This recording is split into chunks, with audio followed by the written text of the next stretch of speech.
বিশিষ্ট ইসলামের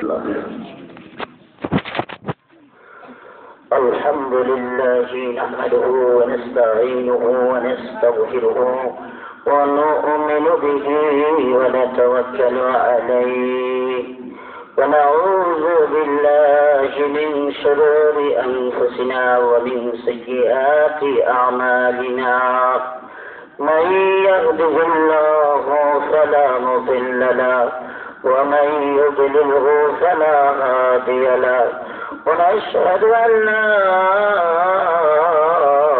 إله إلا الله وحده لا شريك له ونشهد أن سيدنا وسندنا وحبيبنا وحبيب ربنا ومولانا محمدا عبده ورسوله الذي أرسل إلى الناس كافة بشيرا ونذيرا وداعيا إلى الله بإذنه وسراجا منيرا أما بعد فقد قال الله تعالى في كلامه المجيد والفرقان الحميد أعوذ بالله من الشيطان الرجيم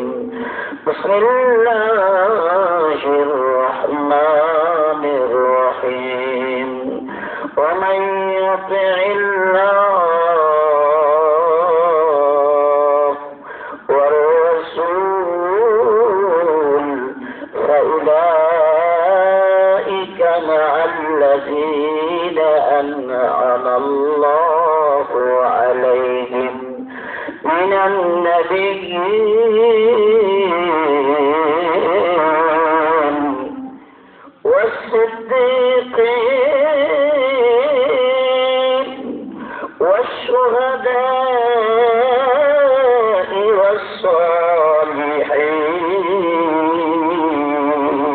والصالحين وحسن أولئك رفيقا صدق الله العظيم وقال النبي صلى الله عليه وسلم المرء مع من أحب أو كما قال عليه الصلاة والسلام اللهم صل على محمد وعلى آل محمد كما صليت على إبراهيم وعلى آل إبراهيم إنك حميد مجيد واصرف بلد العلا كشف الضياء بجماله حسنت جميع خصاله صلى عليه رحيم مسكن حوالي كعبة بنى مرامد فم ديار مدينة بلغ العلا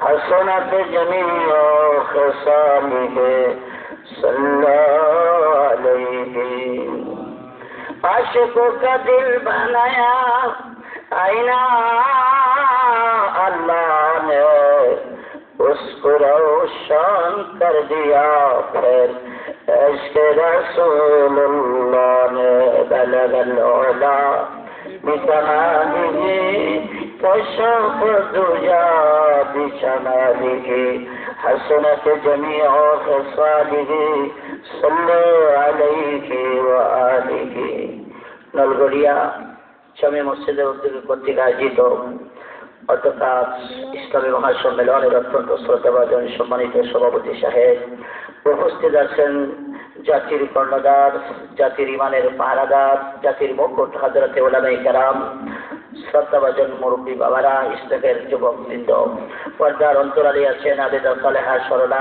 সম্মানিত মা বোনেরা, মহান রব্বুল আলামিনের দরবারে সর্বপ্রথম অসংখ্য অগণিত শুকর আদায় করছে এজন্য যে আল্লাহ তাআলা আমাদেরকে হাজার হাজার মানুষ থেকে নির্বাচিত করে আল্লাহ এবং আল্লাহর রাসূলের ইশক মহব্বত অন্তরে নিয়ে দুনিয়ার শান্তি পরকালের মুক্তির লক্ষ্যে বেহেশতের বাগানে আসার বসার তিনি কিছু কথা বলার এবং শোনার জন্য যে আল্লাহর সুযোগটুকু দান করলেন মাবুদের দরবারে কালিমাতে শুকর উচ্চ আওয়াজে উচ্চ কণ্ঠে একবার বলি আলহামদুলিল্লাহ।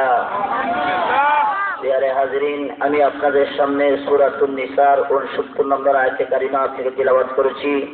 রাসূলের অসংখ্য হাদিস থেকে একটা হাদিস আমি পাঠ করেছি। যদি আমার আল্লাহ আমাকে তৌফিক দান করেন সংক্ষিপ্ত সময়ের ভিতরে আমার আয়াতে কারিমা এবং হাদিস কানাকে সামনে রেখে কিছু কথা বলার চেষ্টা করব। মা তৌফিক ইল্লা বিল্লাহ। প্রিয় হাজরিন, আমার তিলাওয়াতকৃত আয়াতে আল্লাহ বলেন ওমাই ইউতিইল্লাহ ওয়ার রাসূল, যে ব্যক্তি আল্লাহর অনুসরণ করবে এবং যে ব্যক্তি রাসূলের অনুসরণ করবে।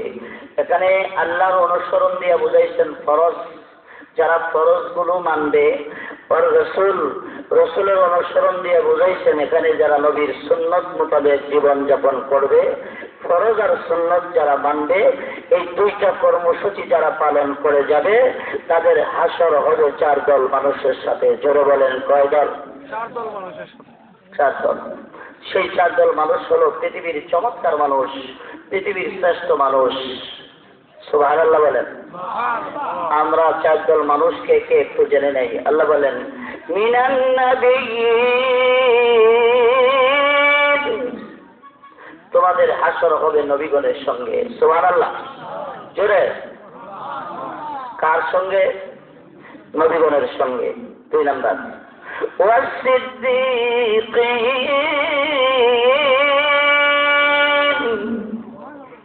তোমাদের হাসর হবে সিদ্দিকগণের সঙ্গে, বিশ্বাসী বান্দাগণের সঙ্গে। সিদ্দিক কারা? মুফাসসির কেরাম লেখেন সিদ্দিক হলেন সাহাবায়ে কেরাম, হযরতে আবু বকর সিদ্দিক, হযরতে ওমর সিদ্দিক, হযরতে উসমান গনি সিদ্দিক, হযরতে আলী রাদিয়াল্লাহু তাআলা আনহু সিদ্দিক রাদিয়াল্লাহু তাআলা আলাইহিম আজমাইন। সাহাবায়ে কেরাম ছিলেন সিদ্দিক। জোরে বলেন ঠিক কিনা? তাহলে নবীগণের সাথে হবে হাসর। 2 নম্বর সাহাবায়ে কেরামের সাথে হবে হাসর। 3 নম্বর ওয়াশুহাদা, শহীদগণের সাথে হবে হাসর। সুবহানাল্লাহ বলেন। সাধারণ কথা না। 4 নম্বর ওয়াসালিহিন,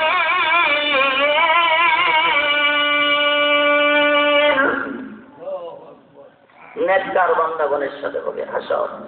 বুজুর্গানে দিন, মুহাদ্দিস, মুফতি, মুফাসসির, পীর, মাশায়েখ, তাদের সাথে হবে হাসর। সুবহানাল্লাহ বলেন।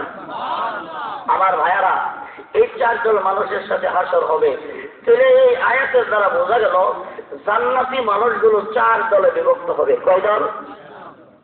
4 দল। একদল মানুষ জান্নাতে যাবে নবীগণের সাথে, একদল মানুষ জান্নাতে যাবে সিদ্দিকগণের সঙ্গে মানে সাহাবায়ে কেরামের সঙ্গে, আরেকদল মানুষ জান্নাতে যাবে শুহাদায়ে কেরামের সঙ্গে, আরেকদল মানুষ জান্নাতে যাবে বুজুর্গানের সঙ্গে। বলেন সুবহানাল্লাহ। তাহলে আমাদের মধ্যে দল কয়টা হলো? জান্নাতি মানুষের 4 দল। নবীগণের সাথে থাকবেন একদল। এখানে প্রশ্ন হয়, হুজুর নবীগণ তো সৃষ্টিগুলোর সেরা মহামানব, তাদেরকে আল্লাহ যে জান্নাত দিবেন, নবীর উম্মতকে কি সেই জান্নাত দিবেন? প্রশ্ন হয় কি হয় না? ঠিক আছে, সেই জান্নাত দিবে না ঠিক, কিন্তু পাশাপাশি জান্নাতে দিবেন। রাসূল বলেন এইভাবে জান্নাতে দিবেন যে নবীগণ তাদের সাথে দেখা করতে আসতে পারবেন এবং নবীর সাথে, যারা নবীর সাথে বেহেশতে যাবে তাদের সাথে সাক্ষাৎ হবে, দেখা হবে। বলেন সুবহানাল্লাহ। একটা 2টা ব্যাখ্যা। একটা হইল প্রত্যেককেই যার যার জান্নাতে নেক আমল অনুযায়ী দিবেন, কিন্তু একজন আরেকজনের জান্নাতে যেতে পারবেন না। এটা হইল একটা তাফসীর। যদিও না যেতে পারেন, বেহেশতরা এরকম ভাবে বানাবেন যে একজন আরেকজনের সাথে কথা বলতে পারবেন। বলেন সুবহানাল্লাহ। 2 নাম্বার ব্যাখ্যা মুফাসসির কেরাম লেখছেন যে যারা বড় জান্নাতি তারা ছোট জান্নাতে আসতে পারবে, আসার পারমিশন আছে। সুবহানাল্লাহ। যেমন দৃষ্টান্ত দিলে সহজে বুঝবেন, জজ সাহেবের চেয়ারে উকিল সাহেব বসতে পারে না, কিন্তু উকিল সাহেবের চেয়ারে জজ সাহেব বসতে পারে। অন্যায় না, ঠিক কিনা? কিন্তু জজ সাহেবের চেয়ারে উকিল বসাবার নাই। বড় বেহেশতি যারা, তারা ছোট বেহেশতে আসা অন্যায় না। সুবহানাল্লাহ। 3 নাম্বার ব্যাখ্যা হইল, একজন আরেকজনের জান্নাতে যাওয়ার অনুমতি আল্লাহ তাআলা দিবেন। জোরে বলেন সুবহানাল্লাহ, যদি আপনার মহব্বত তার সাথে থাকে। আমার ভাইরা, হাদিস শরীফে আছে, আল্লাহর নবী বিশ্ব নবীর সাহাবী নবীর পাশে বসে বসে কান্দেন। আল্লাহর নবী বলেন, সাহাবী তুমি কেন কান্দো? ইয়া রাসূলুল্লাহ, আপনি যদি আমার আগে মারা যান অথবা আমি যদি আপনার আগে মারা যাই, মনে হয় আর কোনোদিন আপনার সাথে আমার দেখা হবে না। তার কারণ আপনি হলেন সমস্ত নবীর নবী, আপনি হলেন সমস্ত রাসূলগণের রাসূল, আপনি হলেন সমস্ত নবী রাসূলগণের ইমাম। ইয়া রাসূলুল্লাহ, আল্লাহ তো আপনাকে শ্রেষ্ঠ জান্নাত দিবেন, বড় জান্নাত দিবেন। আর ওই জান্নাতে যেতে পারবো কিনা এটার কোনো গ্যারান্টি নাই, ঠিক কিনা? যদিও আমার আল্লাহ আমাকে জান্নাত দেন, তাহলে ছোট জান্নাত দিবেন। ছোট জান্নাতি তো বড় জান্নাতে যেতে পারবে না। সুবহানাল্লাহ। এই কথা বলে সাহাবী বলেন, ইয়া রাসূলুল্লাহ, তাহলে আমার তো আপনার সাথে আর দেখা হবে না, আমি কেমনে দিন কাটাবো? আল্লাহ যদি আমাকে জান্নাত দেন, এরপরও আমার শান্তি লাগবে না, আপনাকে যদি না পাই। সুবহানাল্লাহ। ইয়া রাসূলুল্লাহ, আপনার মহব্বতে আমি গর্ভধারণী মা ছেড়ে দিলাম, জন্মদাতা বাবা ছেড়ে দিলাম, গোষ্ঠী ছেড়ে দিলাম, দেশ ছেড়ে দিলাম, সব ছেড়ে দিলাম মুহূর্তের জন্য। আপনাকে না দেখলে আমি থাকতে পারি না। সুতরাং আমি জান্নাতে যেও থাকতে পারবো না। ইয়া রাসূলুল্লাহ, আমার কি উপায় হবে? আল্লাহর নবী বসে আছেন। আল্লাহ বলেন, জিবরাইল যাও আমার বন্ধুর কাছে যায় বলো, আবার বন্ধুকে যায় বলো, আমার বন্ধুর প্রতি যদি মহব্বত থাকে, সে আমার বন্ধুর সাথে জান্নাতে থাকবে। আল্লাহর নবী বলেন, ও সাহাবী,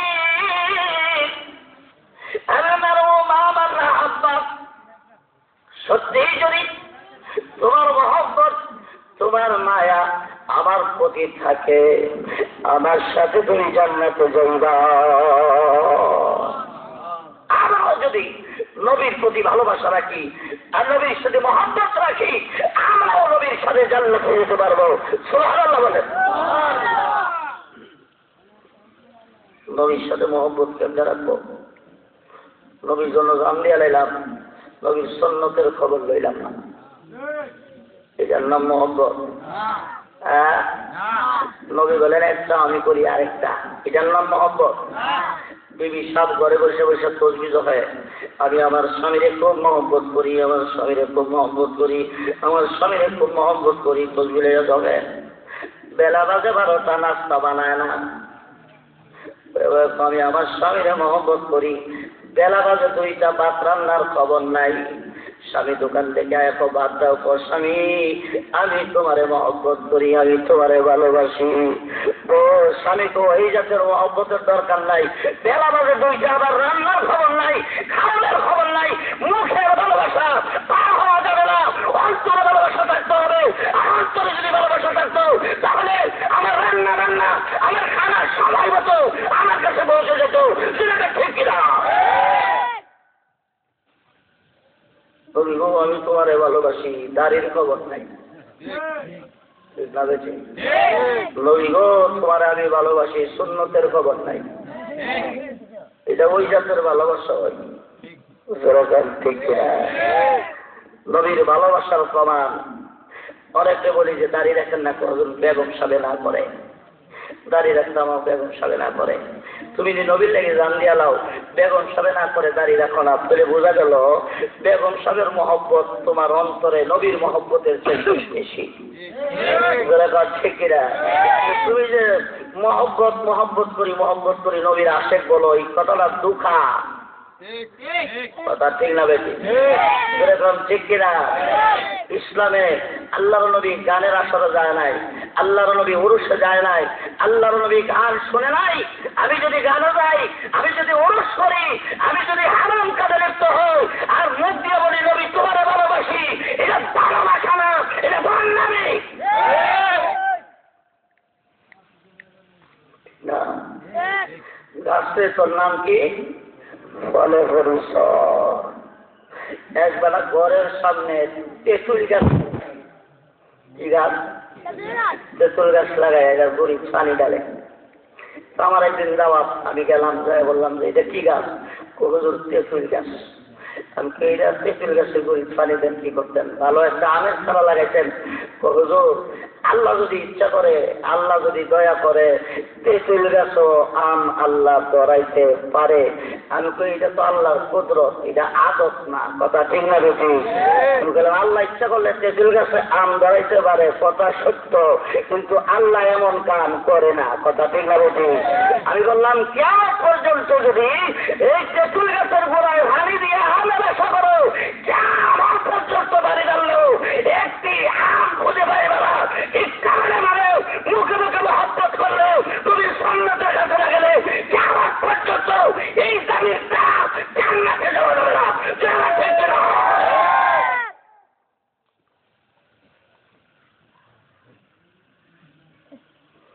তাহলে কাজে পরিণত করতে, আমলে পরিণত করতে, কথা ঠিক না বেশি? কোনটা নবীর সুন্নাত এটা তালাশ করে করে আমল করো, ঠিক না বেশি? আসেন আমার বন্ধুরা, সাহাবায়ে কেরামের অন্তরে নবীর প্রেম ভালোবাসা কম ছিলেন না বেশি ছিল? জোরে বলেন।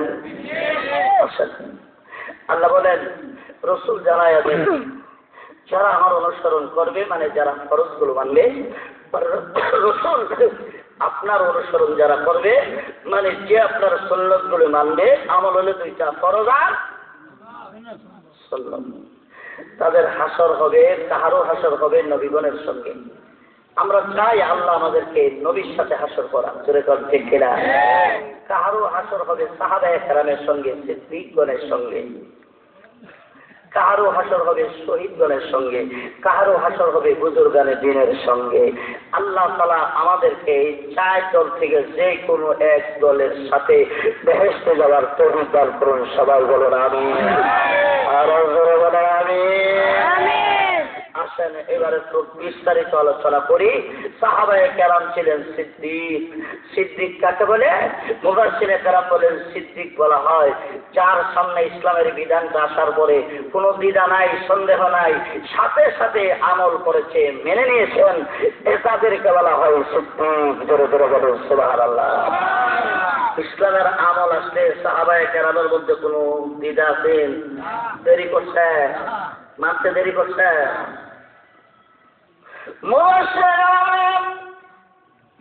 হযরত আবু বকর সিদ্দিক, হযরত ওমর সিদ্দিক, হযরত ওসমান গনি ছিলেন সিদ্দিক, ঠিক নেই? দেখেন তার প্রমাণ।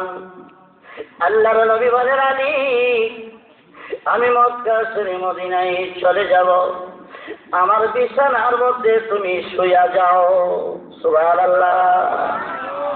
আলী গো, এই মক্কার অনেক মানুষ আমার কাছে আমানত গুলো দিয়েছেন, আজকে যদি আমি চলে যাই তাহলে আমানত গুলো যদি বোঝায় না দেই, তারা বলবে মুহাম্মদ নবী দাবি করে, মুহাম্মদ আমাদের আমানত গুলো মেরে ফেলেছে, আত্মসাৎ করে ফেলেছে, ঠিক কিনা? ও আলী,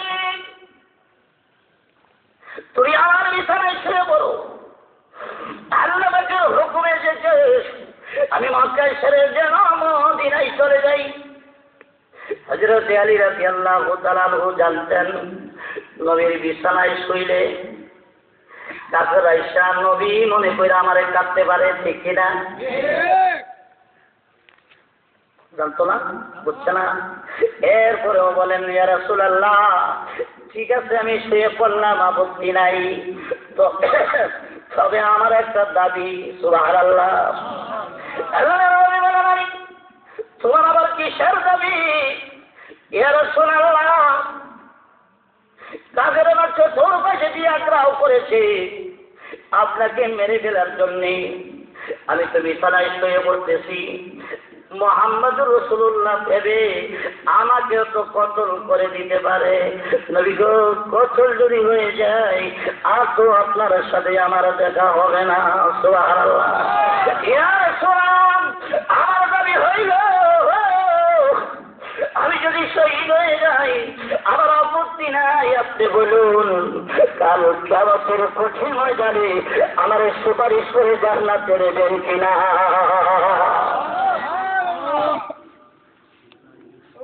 সুবহানাল্লাহ। বুঝতেন, জানতেন, এরপরও বিছানায় শুয়ে পড়েছেন। যারা বলেন সুবহানাল্লাহ। হযরতে আলী রাদিয়াল্লাহু তাআলা আনহু ছিলেন সিদ্দিক, চিনেন কিনা? আবু বকর সিদ্দিক।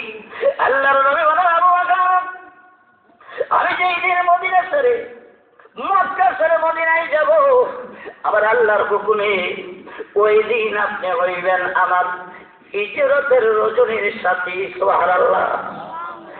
এই কথা বলার পর থেকে নিয়া নবীর সাহাবী আবু বকর সিদ্দিক রাদিয়াল্লাহু তাআলা আনহু রাত্র হইলে আর ঘুমায় না, দরজার মধ্যে পিঠ লাগাইয়া দাঁড়ায়া থাকেন। সুবহানাল্লাহ। হযরত আয়েশা বলেন,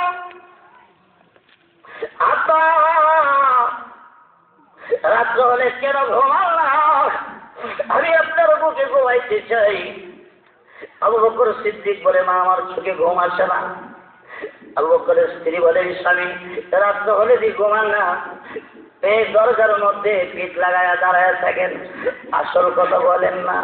নবী যে বলছেন আমার নিয়া মক্কা ছেড়ে মদিনায় যাবেন, যদি বইলে দেই মহিলা মানুষ এই কথাটা আরেকজনের কাছে বলে দিবে, ওই মহিলা আরেকজনের কাছে বলে দিবে, এইভাবে বলা বলে হইতে হইতে আল্লাহর নবীর হিজরতের কথাটা মক্কার সমস্ত মানুষ জয় ফেলবে।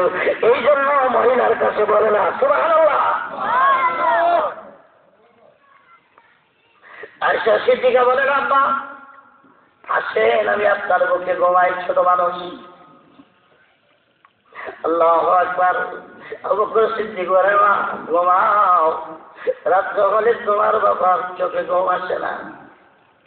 হঠাৎ করে আল্লাহর হুকুম যখন হয়ে গেল, আল্লাহর হুকুম হয়ে গেলেন, বন্ধু মক্কা ছেড়ে মদিনায় চলে যান। চতুর্পাশে দিয়া কাফেররা ঘাও করে রাখছে, একজন আরেকজনের শরীরে লাগা। আল্লাহ ডাকলেন, জিবরাইল আমার বন্ধুকে বললাম সূরাতুল ইয়াসিন তিলাওয়াত করতে করতে ফাআবশাইনাহুম ফাহুম লা ইউবসিরুন, এই আয়াত পর্যন্ত তিলাওয়াত কইরা এক মুঠ বালি হাতে লইয়া বালিগুলির মধ্যে ফুক দিয়া যেন ছেড়ে দেয়, ছেড়ে দাও আমার বন্ধুর কাম, আর বাকি কাম আমি আল্লাহ। সূরাতুল ইয়াসিন তিলাওয়াত করে ফাআবশাইনাহুম ফাহুম লা ইউবসিরুন পর্যন্ত কইরা বালুতে ফু দিয়া ছেড়ে দিলেন। চতুর্পাশে দিয়া কাফেরের চোখের ভিতরে নিয়ে আল্লাহ বালুগুলো ফেলে দিলেন। আর মরিচের মতো ফুরানি ধরছে, একজন আরেকজনের মতো বাইরে ছেড়ে কি জানি সহবর করে গড়াগড়ি শুরু করছে। আল্লাহু আকবার। জিবরাইল বলেন, হুজুর এই ফাঁকে দিয়ে আপনি চলে যান আবু বকর সিদ্দিকের বাড়িতে। জোরে বলেন সুবহানাল্লাহ। জোরে বলেন আল্লাহু আকবার। सारी दुनिया हो मुखालफ, कुछ नहीं नुकसान है, जब नहीं है गम नहीं है, जब खुद रहमान है। ठीक ना? পৃথিবীর মানুষ যদি উল্টো হয়ে যা, আল্লাহ যদি আমার প্রতি রাজি থাকে, আমার কোনো ভয় নাই, আমার কোনো পেরেশানি নাই। ঠিক কিনা? আবু বকর সিদ্দিক তো দাঁড়িয়ে আছে, সে আস্তে করে ডাক দিলেন আমার শুনে, আবু বকর। সুবহানাল্লাহ। ডাক দেওয়ার সাথে সাথে লাব্বাইকা ইয়া রাসূলুল্লাহ, আমি রাজি। কথা বলে চপ করে দরজাটা খুলে দিলেন। সুবহানাল্লাহ। গোলাম ঠিক করে রাখলেন, সওয়ারি ঠিক করে রাখলেন, নিয়াত করে গেলেন গাড়ে সুরে। সুবহানাল্লাহ। গাড়ি সুরের মুখটা ছোট, ভিতরটা অনেক খোলাসা।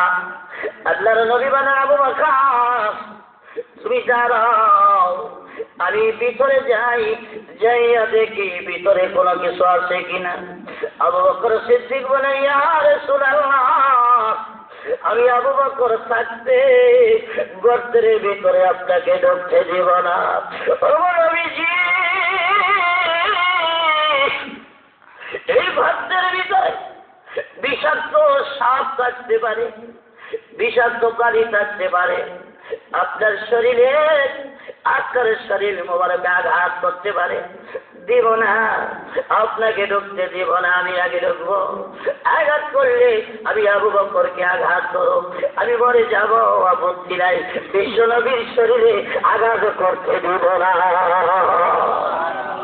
आशिक मौला के बगैर इसके निराला, आशिक मौला के बगैर इसके निराला, जुमले जहां जिसके तजल्ली से उजाला, उल्फत में बड़ा पर गवा पाहू के जा पाहू, हर चीज में लज्जत अगर दिल में बजा हो। ला इलाहा इल्लल्लाह, ला इलाहा इल्लल्लाह, ला इलाहा इल्लल्लाह,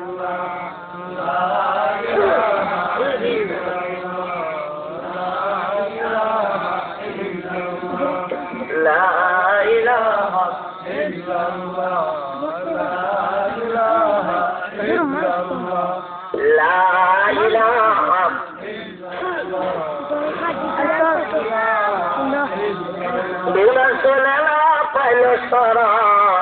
নৌকা চলে না মাঝি সারা, এই পৃথিবী চলে না আল্লাহ সারা।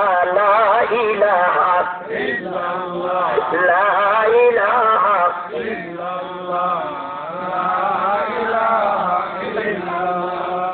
লা ইলাহা ইল্লাল্লাহ, লা ইলাহা ইল্লাল্লাহ মুহাম্মাদুর রাসূলুল্লাহ সাল্লাল্লাহু আলাইহি ওয়াসাল্লাম যাইয়া পরিষ্কার করে ডাক দিলেন, ইয়া রাসূলুল্লাহ, আসুন ভিতরে আসুন। ভিতরে যাইয়া আল্লাহর নবী বলেন, আবু বকর তুমি বসো, আমি একটু ঘুমাই। সুবহানাল্লাহ। আবু বকর সিদ্দিক আসন ধরে বসলেন। আল্লাহর নবী, দয়ার নবীর মাথা মোবারক আবু বকরের উরাতের উপর রেখে রাসূল ঘুমালেন। সুবহানাল্লাহ। ও মুসলমান, আবু বকর সিদ্দিক রাদিয়াল্লাহু তাআলা আনহু লক্ষ্য করে দেখি ছোট ছোট গর্ত দেখা যায়। না জানি রে, ওই গর্ত দিয়া সর্বশেষ আমার নবীজিকে আঘাত করে নিজের পাগড়িটা ছিঁড়িয়া গর্তগুলির মুখকে বন্ধ করে দিলেন। দুইটা ছিদ্র বাকি, কাপড় নাই, দুইটা পাও দিয়া চাপ দিয়া ধরে রাখছেন। সুবহানাল্লাহ। ও মুসলমান, ওই গর্তের ভিতরে একটা বিষাক্ত সাপ ছিলেন। এই সাপটা ছিলেন নবীজির আশিক। আল্লাহু আকবার। গাড়ির সুরের ভিতরে সর্বদা অবস্থান করতেছিলেন আল্লাহর নবীর জন্য। সুবহানাল্লাহ। সর্বদা 1 মিনিটের জন্য বাইরে যায় না নবীজির চেহারা মোবারক দেখার জন্য। সুবহানাল্লাহ। না খাইতে কঙ্কাল হয়ে গেছে, দরজা জানালা সব বন্ধ করে দিলেন আবু বকর সিদ্দিক। এইবার সাপ আর রাস্তা পায় না, যাই দেখে দুইটা গর্তের বুকে পা দিয়া চাপ দিয়া ধরলেন। সাপে বলেন, আমি ভাবলাম আবু বকর পায়ে আঘাত করলে আবু বকর পা সরাইয়া দিবে, এই ভাগে দিয়া আমি আল্লাহর নবীর চেহারা দেখে ফেলব। ও মুসলমান, সর্ব আল্লাহ নবীর সাহাবী আবু বকর সিদ্দিক রাদিয়াল্লাহু তাআলা আনহু পায়ে আঘাত করলেন, পাও লাগে না। সাপের বিষ বোঝানো যাইতো না, দেখতে কামড় খাইছে সে বুঝেন ঠিক কিনা। সারাটা শরীর কালো হয়ে গেছে, পাও লাগায় না, সর্ব বারংবার আঘাত করে পাও লড়ায় না। আবু বকর সিদ্দিক মনে মনে কয় আবু বকরের জীবন যাবে, আবু বকর পা লড়াবে না। সুবহানাল্লাহ, আল্লাহ আল্লাহ আল্লাহ।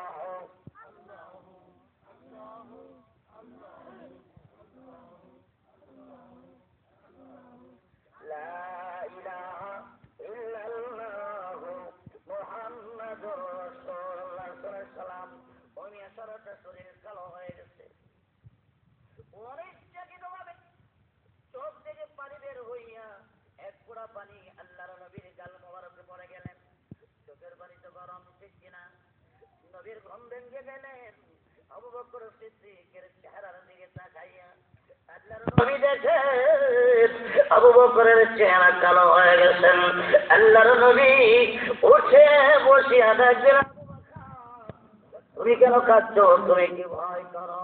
আবু বকর লা তাহজান ইন্নাল্লাহ মা'ানা। ও আবু বকর, ভয় করো না, আমাদের সাথে আল্লাহ আছে। সুবহানাল্লাহ।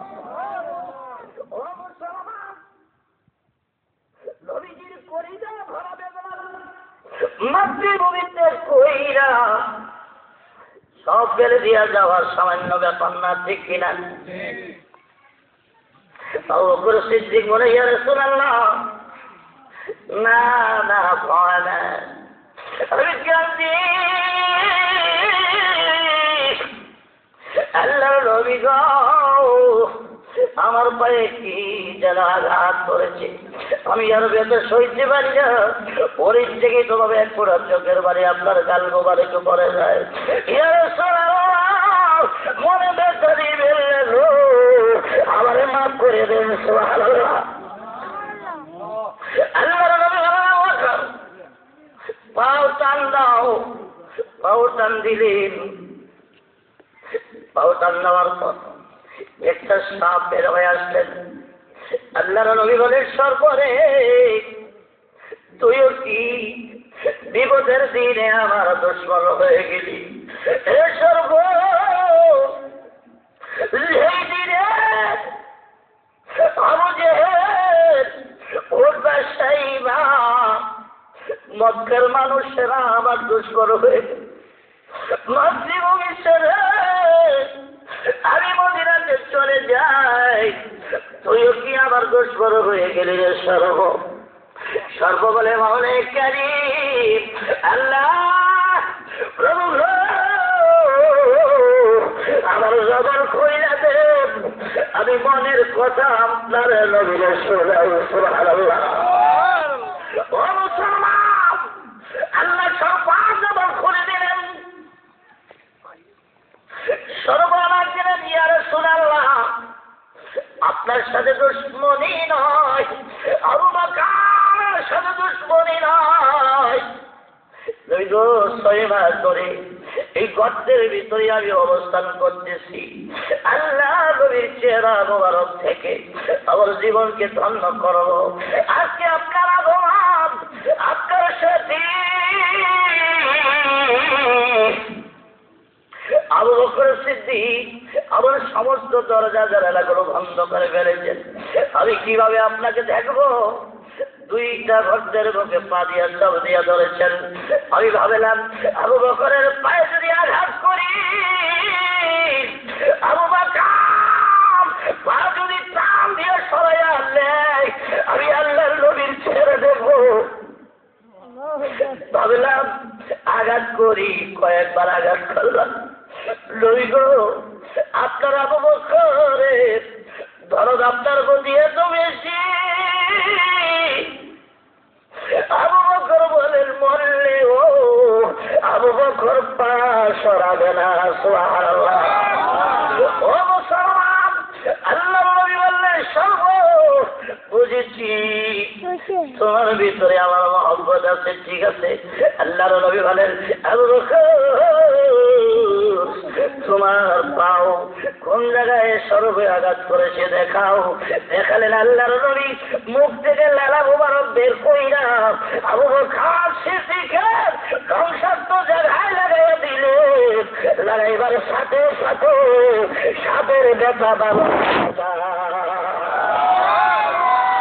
লুআবুন নবী শিফাউল লিকুল্লি দা। আল্লাহর নবীর মুখের লালা সকল রোগের ওষুধ করে সুবহানাল্লাহ।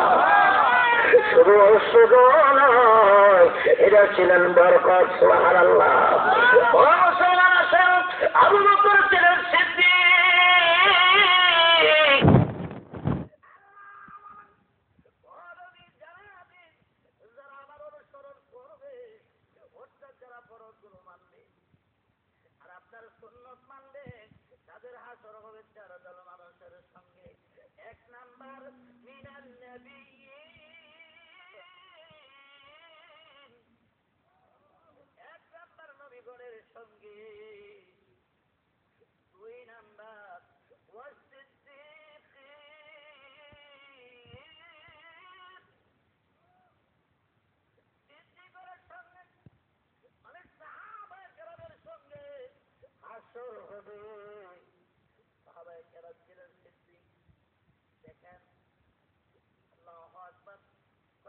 মুসলিমিন ওমর ফারুক রাদিয়াল্লাহু তাআলা আনহু 10 বছর 4 মাস রাষ্ট্র চালাইছেন। কোন রাত্রে ঘুমায় না সুবহানাল্লাহ। দেখেন সিদ্দিক কাকে বলে, ঘুরে ঘুরে দেখতে তার বাড়িতে কি অবস্থা। এক রাত্রিতে যাইয়া দেখি দুই সন্তানের মা সন্তানদেরকে বলতেছেন, বাবুরা ঘুমায়া যাও, মা রান্না বসাইয়া রান্না হইলে রাখিয়া খাওয়াবো। পাতিলের মধ্যে পানি দিয়া পাতিলের মধ্যে পাথর দিয়া চুলাই বসাইলেন। মা বলে যাদের ঘুমাও গাও, মা রান্না হইলে জাগাইয়া খানা দিব। ছেলেরা ঘুমায় মাথা উঁচু করে করে তাকায়া দেখে রান্না হয়েছে কিনা। ছেলেরা বলে মা গো আর কত লাগবে, রান্না হয়েছে গো। মা চোখে বলে বুঝতে বলে মা অনেক আল্লাহ গো আমার সন্তানেরা তো ঘুমাবে না, কয়দিন না খাওয়াইয়া রাখা যায়। আমিরুল মুমিনিন ওমর ফারুক রাদিয়াল্লাহু তাআলা আনহু ঘরের পিছনে এই দৃশ্যটা দেখিয়া ডাইরেক্ট বাইতুল মালে চলে গেলেন, ডাইরেক্ট গোডাউনে চলে গেলেন। গোডাউনে যাইয়া খাজানসিকে ডাক দিয়ে বললেন, ওরে খাজানসি গোডাউন গোডাউন খুলিয়া একটা আটার বস্তা ওমরের কাঁধে উঠায়া দাও সুবহানাল্লাহ।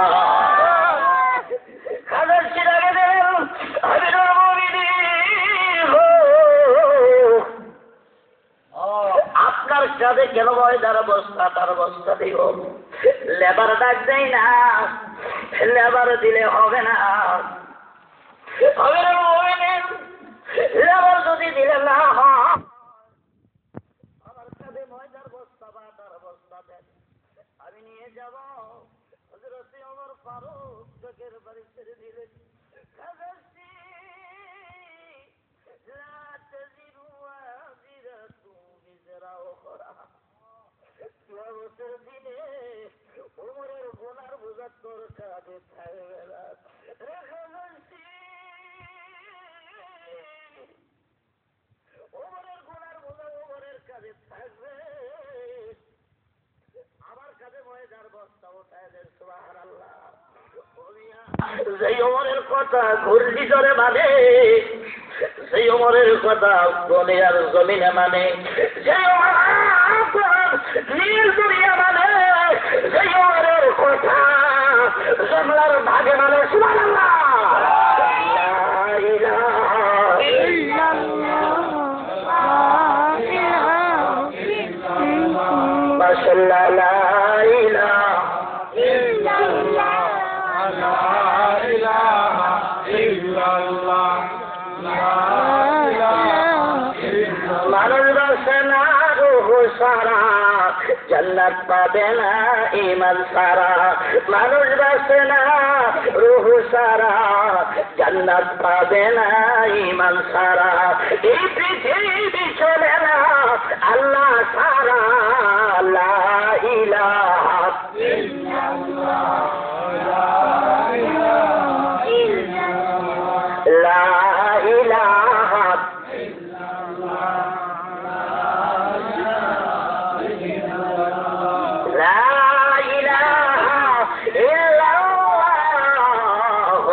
মুহাম্মাদুর রাসূলুল্লাহ। লক্ষ্য করুন, মহিলার বস্তা কাঁধে লইয়া মহিলার ঘরের দরজায় তারা ডাকছিলেন, মা মা গো দরজাটা খুলে দাও।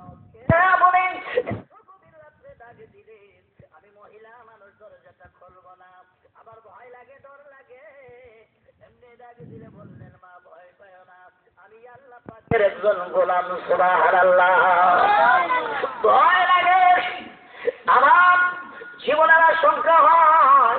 হযরত ওমর বলেন, মা ওমর এখনো মরে নাই গো মা, ওমর এখনো মরে নাই গো মা। সুবহানাল্লাহ। মক্কার মানুষের আদর্শ পরিবর্তন হয়ে গেছে। সুবহানাল্লাহ। মা গো ওমর মরে নাই, তোমারও কোনো সমস্যা হবে না। দরজাটা খুলে দিলেন, ময়দার বস্তাটা ফেলে দিয়া বলে, মা রুটি বানায়া খাওয়াও। মহিলাটা খুশি হইয়া চোখের পানি ছেড়ে দিয়ে বলল, বাবা গো এই মদিনা এই মক্কার বাদশাহ যদি ওমর না হইয়া আপনার মতো মানুষ হইতেন, মক্কা মদিনাটা আরো সুন্দর করে চলত। সুবহানাল্লাহ। মুসলমান কার সাথে বলি? ওমরের সাথে বলে, যেরকম ঠিক কিনা? আমরা দেশের নেতা হইলে কইলে এই সমালোচনা বুঝি বয়া বয়া করো, সারাদিন গুলি করুম কইলাম, ঠিক কিনা? আমরা দেশের নেতার চাইতে সাইন্সার পাওয়ার বেশি, যেরকম ঠিক কিনা? হযরত ওমর ডাকছিলেন, মা ও মা ভয় পাইও না গো মা, ওমরের বন্ধ হইল না গো মা, ওমর একা মানুষ হয়ে দিয়ে যাবে গো মা, কুলাইতে পারে না গো মা, ওমরের প্রতি দাবি রেখো না গো মা। সুবহানাল্লাহ।